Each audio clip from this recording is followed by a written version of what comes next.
तालीम इंसानी तहजीब का आईना है। इसी तालीम की दुनिया पर नई नस्ल के मुस्तकबिल का दारोमदार है और इसका एक अहम रोल है मुल्क और कौम के वजूद को कायम रखने में। मरकजी ज़ेरे इंतजाम जम्मू व कश्मीर की तालीमी रिवायत ने यहां ऐसे काबिल लोग दिए जिन्होंने चिराग बनकर पूरे मुल्क को रोशन किया।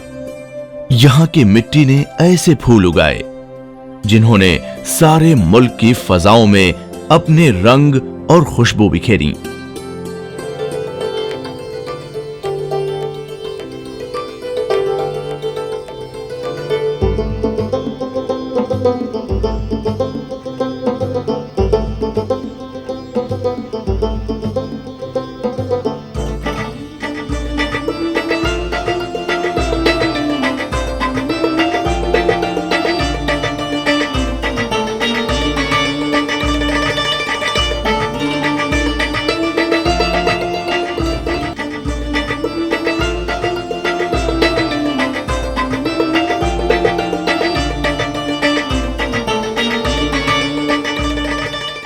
जम्मू व कश्मीर की मौजूदा नस्ल भी उन्हीं के नक्शे कदम पर चलते हुए तालीमी आसमान में अपना नाम लिखने को तैयार थी कि अचानक रियासत पर काले बादल घिर आए और अंधेरे की स्याह चादर अपना दामन फैलाने लगी।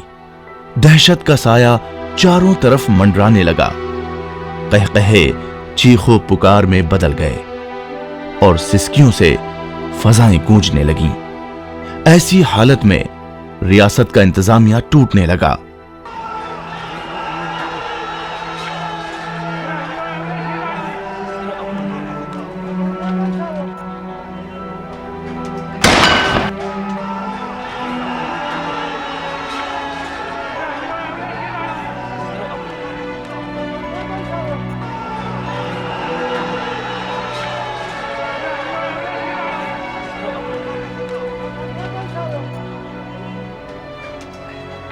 हालात का पहला शिकार बना यहां का तालीमी निजाम।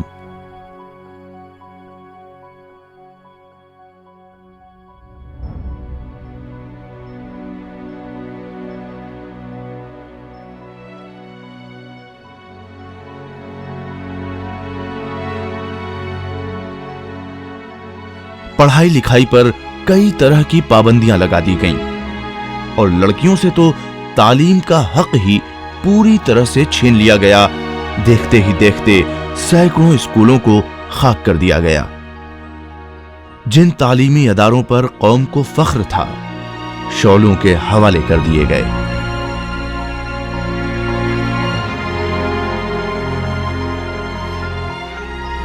सालों की अफरा तफरी के बाद फजाओं में अमन लौटा और जिंदगी पटरी पर आने लगी। रियासत जम्मू व कश्मीर के सामने एक नया दौर खड़ा था। असेंबली चुनाव हुए और लोगों की पसंदीदा सरकार कायम हुई।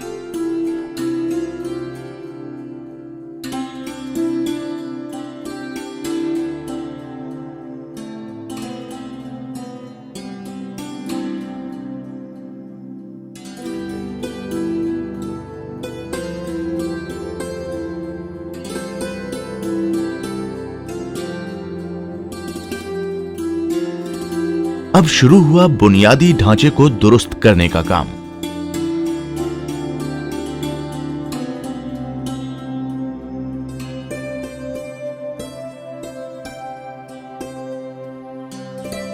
तबाही इतनी हुई थी कि यह काम आसान नहीं था। यह काम तब आसान दिखने लगा जब मरकजी सरकार की कोशिशों को फौज ने आगे बढ़कर सहारा दिया।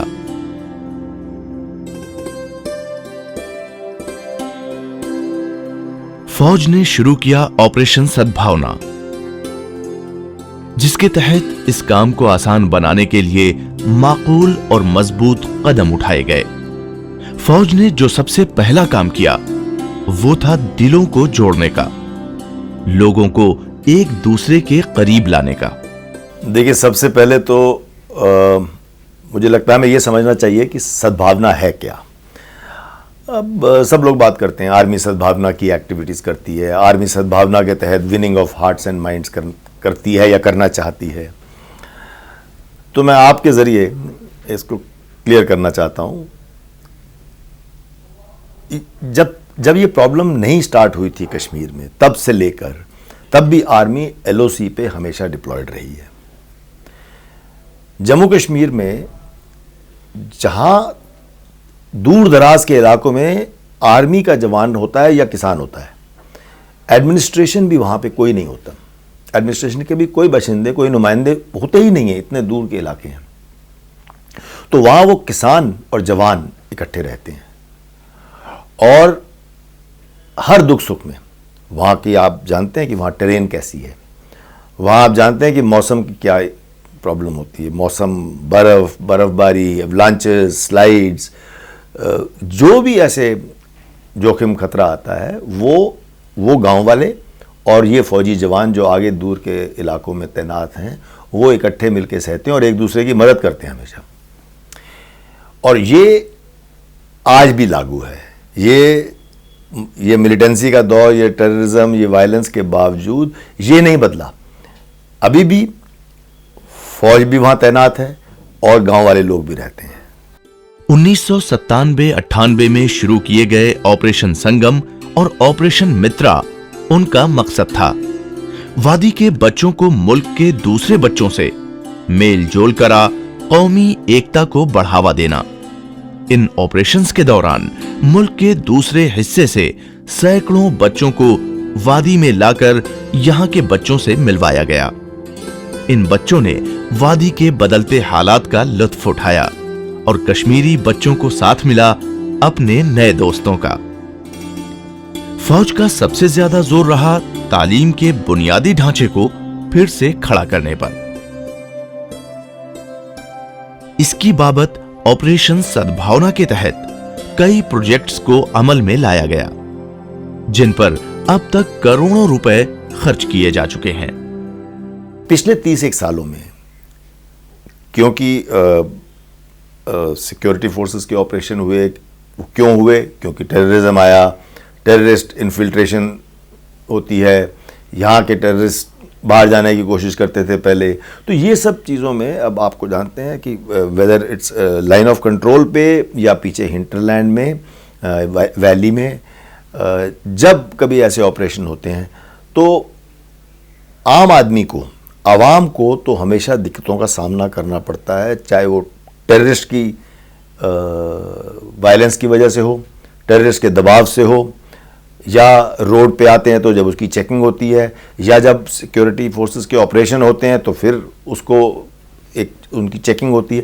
तो ये उनके ऊपर जो मुश्किलात आती हैं उनको एक तरीके से एमेल्योरेट करने के लिए, और क्योंकि हमारी वहाँ पर पहुँच है, हमारा इंफ्रास्ट्रक्चर है, हमारे फ़ौज ने इस चीज़ के लिए फ़ंड्स भी मुहैया कराए हुए हैं कि हम कुछ ऐसी एक्टिविटीज़ करें जिसमें कि जो आम वहाँ की आवाम है दूर दराज के इलाकों में, उनकी कुछ मदद हो सके।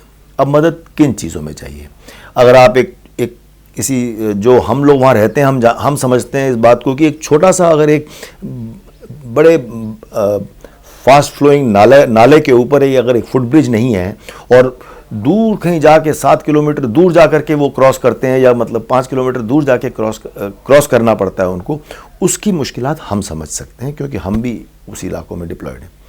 तो अगर वहाँ पे हम फुट ब्रिज एक मुहैया करा सकते हैं, बना सकते हैं, या कोई एक क्लासरूम टूटी हुई है और वहाँ बारिश आती है बच्चों को, तो क्लासरूम की छत की मरम्मत करा दें, या लड़कियों के लिए वहाँ टॉयलेट बना दिया जाए। तो कहने का मतलब ये है, ये यहाँ पर ऐसी छोटी छोटी एक्टिविटीज़ के बड़े मायने होते हैं। कश्मीर के बच्चों को अपने घर के आसपास ही अच्छी तालीम हासिल हो सके, इसके लिए फौज ने 20 नए गुडविल स्कूल शुरू किए और कई तबाह हो चुके स्कूलों को इस काबिल बनाया कि यहां पढ़ाई लिखाई का सिलसिला शुरू हो सके। हालात से मुतासिर कई बच्चों को आर्मी पब्लिक स्कूल में दाखिला दिया गया, जिसका सारा खर्च फौज ने अपने जिम्मे लिया।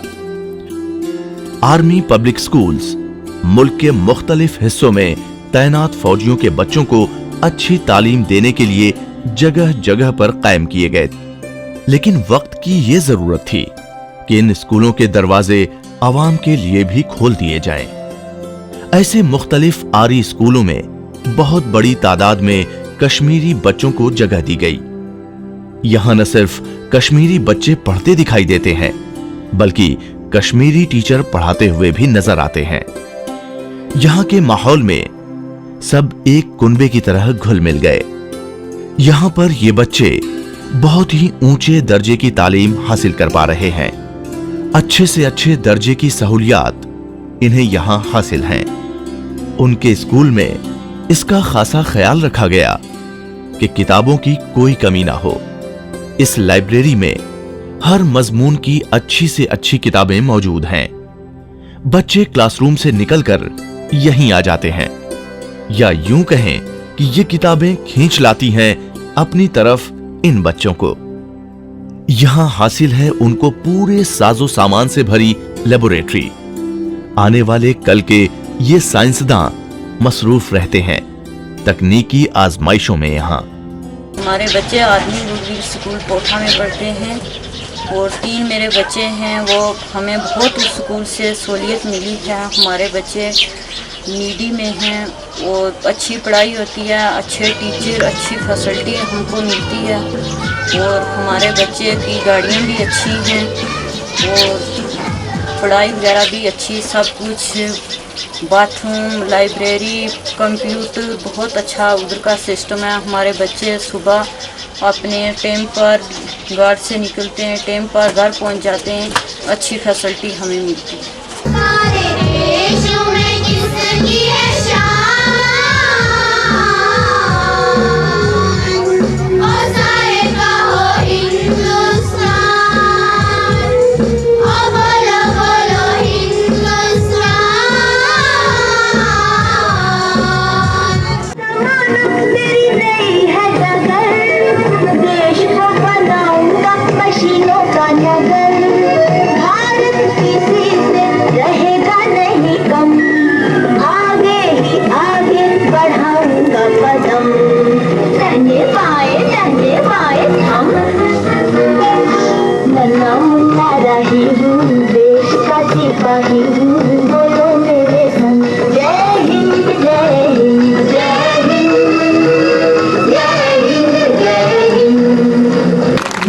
गाने पर हमारे जो एंसेस्टर्स रहे हैं वो आज़ादी के लिए लड़े, भगत सिंह, महात्मा गांधी, जवाहरलाल नेहरू, उन्होंने कुर्बानियाँ दी तब जाके हमारा देश आज़ाद हुआ। हर साल की तरह हम अपने स्कूल में इंडिपेंडेंस डे मनाते हैं और पूरे भारतवर्ष में ये मनाया जाता है।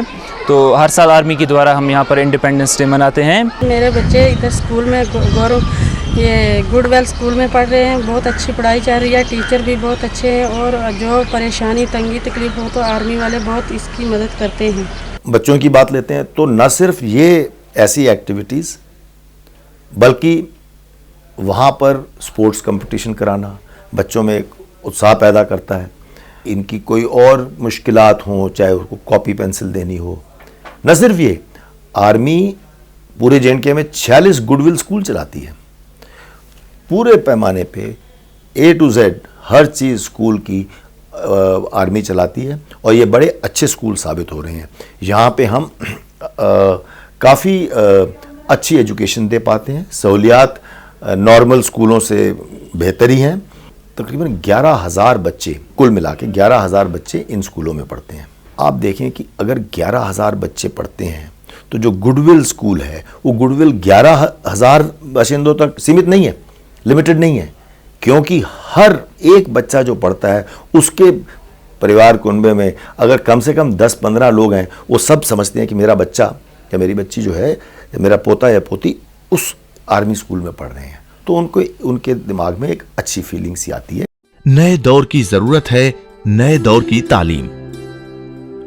कंप्यूटर्स इन बच्चों की तालीम का एक अहम हिस्सा है। यहां आज सारी दुनिया में हिंदुस्तान कंप्यूटर साइंस में अपना लोहा मनवा रहा है, तो भला कश्मीरी बच्चे क्यों पीछे रहें?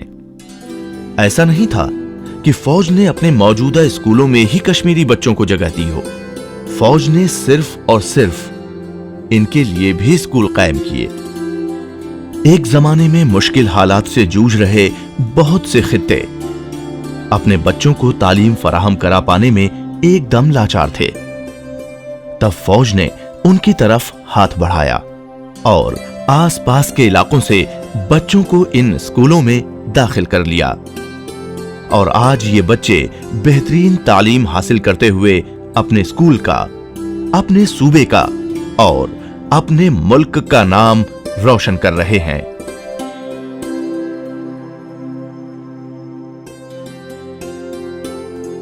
मैं ये कहना चाहता हूँ कि हमें यहाँ पे बहुत अच्छा लग रहा है। हमारी आर्मी जो है, हम आर्मी का बहुत शुक्रगुजार है।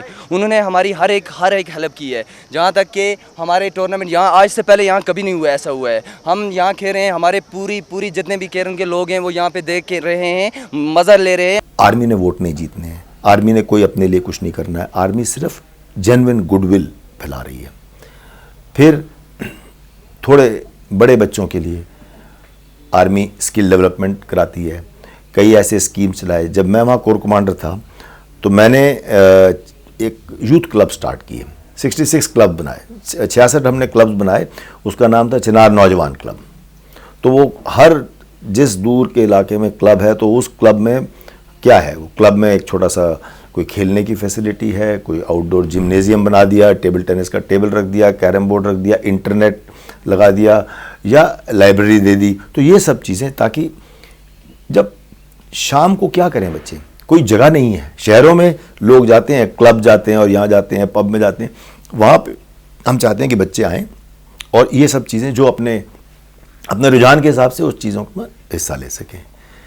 और तो जाहिर सी बात है कि ऐसी एक्टिविटीज़ से हम एक पॉजिटिव मैसेज ही फैलाएंगे। फौज के इस कदम से न सिर्फ यहाँ के बच्चों का मुस्तकबिल रोशन हुआ, बल्कि यहाँ के काबिल नौजवानों को भी रोजगार मिला। इस स्कूल के सभी टीचर और प्रिंसिपल भी आसपास के इलाके से हैं। जब हमने देखा कि इसमें एक सिक्योर माहौल दे रहे हैं तो कई एनजीओ सामने आए, कई ऐसी संस्थाएं, इवन इंडस्ट्री, जैसे मुझे याद है कि हमने टाटाज का, मारुतिस की छोटी सी वर्कशॉप, उन लोगों ने अपना सेंटर खोला, उन्होंने अपनी मैकेनिक की ट्रेनिंग दी और वहीं पे जॉब भी मिला कुछ लड़कों को। सिमिलरली कोई होटल मैनेजमेंट वाले, एक ज्योति नाम की ऑर्गेनाइजेशन थी, बेंगलोर से आए थे, वो अपनी क्लासेस चलाते हैं। वो क्लासेस चलाते हैं कि इनको सॉफ्ट स्किल्स कैसे ट्रेनिंग दें और फिर वो बच्चों को ऐसे जॉब मिल सकते हैं, क्योंकि होटल और एंटरटेनमेंट इंडस्ट्री का कश्मीर में इतना टूरिज्म का स्कोप है, तो वहाँ पे स्कोप काफ़ी है। क्योंकि एक स्टेबल एनवायरनमेंट, हम सिक्योरिटी वाला एनवायरनमेंट हम दे पा रहे थे और एक अच्छा इंटरफेस दे रहे थे, उनको कुछ करने की ज़रूरत नहीं। हम हमारी उस यूथ क्लब की वजह से बच्चे आते थे जो सूटेबल थे, जो पढ़े लिखे थे, उनको उस हिसाब से ट्रेनिंग दी जाती। दूर दराज के इलाके में रहने वाले बच्चों को अच्छी तालीम का मिल पाना हमेशा से मुश्किल रहा है, लेकिन फौज ने इन इलाकों को भी उतनी ही तवज्जो दी जितनी कि शहरों को। तालीम का जाल सब जगह फैलाया गया, जगह जगह गुडविल स्कूल खोले गए और कई जगह पर मौजूदा स्कूलों के रखरखाव और उनको चलाने में मदद दी गई। बड़े शहर हों या सरहदी इलाकों के छोटे से गांव, तालीम की शमा हर जगह रोशन होनी चाहिए। ऐसा ही कुछ किया फौज के इन गुडविल स्कूलों ने। इन मासूमों के माँ बाप ने शायद ये कभी नहीं सोचा होगा कि उन्हें इतने अव्वल दर्जे की तालीम हासिल होगी, और वो भी अपने ही गांव में। गांव छोड़कर शहर जाना अब बीते जमाने की बात लगती है इन स्कूलों को देखकर।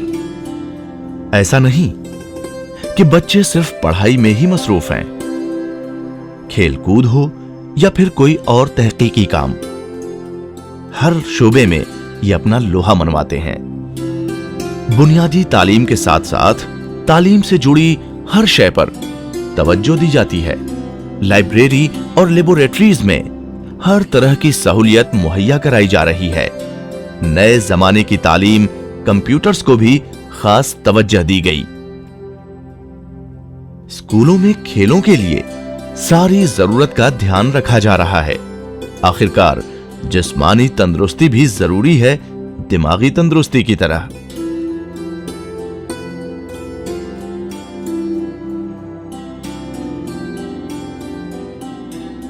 मैंने 2013 में वुशु ज्वाइन किया। अभी तक मुझे 6 साल हो गए वुशु खेलते हुए। वुशु एक ऐसा स्पोर्ट है जिसमें तीनों गेम्स है, बॉक्सिंग, टाइक्वांडो और जूडो, ये तीनों गेम्स का मिक्सचर है। और रिसेंटली हम इसी 2019 में हम नेशनल खेले गए जिधर हम दोनों ने ब्रोंज मेडल निकाला।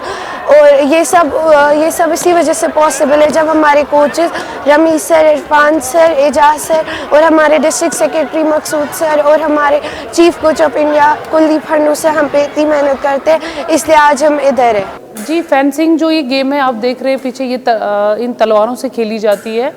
ये तलवारें जो होती है इनके एड्स ब्लंट होते हैं, लंबे होते हैं, ये आगे इनकी टिप लगी होती है। ये इलेक्ट्रॉनिक गेम है, इससे मतलब कोई ऐसा हर्ट होने का या ब्लड वगैरह आने का कोई खतरा नहीं होता है, फुल्ली कवर्ड होता है। तो अगर एक प्लेयर दूसरे प्लेयर को हिट करता है तो उसको पॉइंट मिलता है। पॉइंट ऐसे मिलेगा जब वो उसको हिट करेगा उसकी साइड का लैंप जलेगा। तो ये फुल्ली इलेक्ट्रॉनिक गेम है, फुल्ली सिक्योर है। और ये जो है ये हम ओलंपिक से लेके नेशनल इंटरनेशनल लेवल पे खेली जाती है। गेम्स के बहुत सारे फ़ायदे हैं, एक फ़ायदा नहीं है गेम्स के।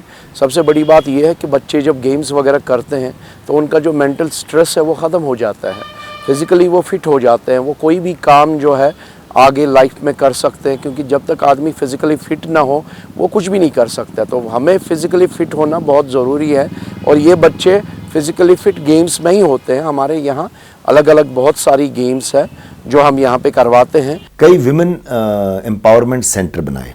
विमेन एम्पावरमेंट सेंटर में वही चीज़ें, वही स्किल्स जो लड़कियों के लिए या औरतों के लिए अच्छी रहती हैं, जैसे निटिंग, स्टिचिंग, एम्ब्रॉयडरी। और आपको मालूम है कि J&K में, कश्मीर में ख़ास तौर पे हैंडीक्राफ्ट में लोग बहुत माहिर हैं, तो ये चीज़ें उनको पिकअप करना बड़ा आसान होता है। तालीमी निज़ाम की बेहतरी ने एक सुनहरे मुस्तकबिल की उम्मीदें और उमंगें पैदा कर दी।